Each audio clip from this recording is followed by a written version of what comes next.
मित्रांनो, समुद्राच्या काठावर उभं असलेलं एक मंदिर जे अनेक वेळा तोडलं गेलं, लुटलं गेलं, पण तरीही आज अभिमानाने उभं आहे, ते मंदिर म्हणजे सोमनाथ. गुजरातमधल्या प्रभास पाटण येथे असलेले सोमनाथ मंदिर हे भगवान शंकराच्या 12 ज्योतिर्लिंगांपैकी पहिलं मानलं जातं.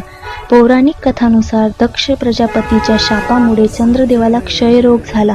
त्या शापातून मुक्त होण्यासाठी चंद्रदेवाने इथे भगवान शंकराची कठोर तपस्या केली. शिवशंकर प्रसन्न झाले आणि येथे ज्योतिर्लिंग स्वरूपात प्रगट झाले.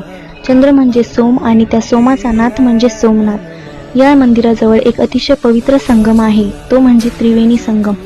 इथे 3 नद्या एकत्र येतात, कपिला, हिरण आणि गुप्तपणे वाहणारी सरस्वती नदी.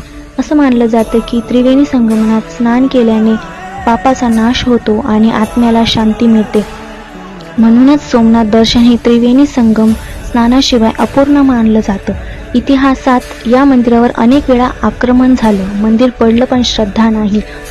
प्रत्येक वेळी हे मंदिर पुन्हा उभं राहिलं. स्वातंत्र्यानंतर सरदार वल्लभभाई पटेल यांनी सोमनाथ मंदिराच्या पुनर्बांधणीसाठी संकल्प केला. सोमनाथ आणि त्रिवेणी संगम आपल्याला एकच गोष्ट सांगतात, काळ बदलतो, सत्ता बदलते, पण श्रद्धा कधीच नाही बदलत. म्हणून सोमनाथ हे फक्त मंदिरच नाही, भारताच्या आत्म्याचं प्रतीक आहे.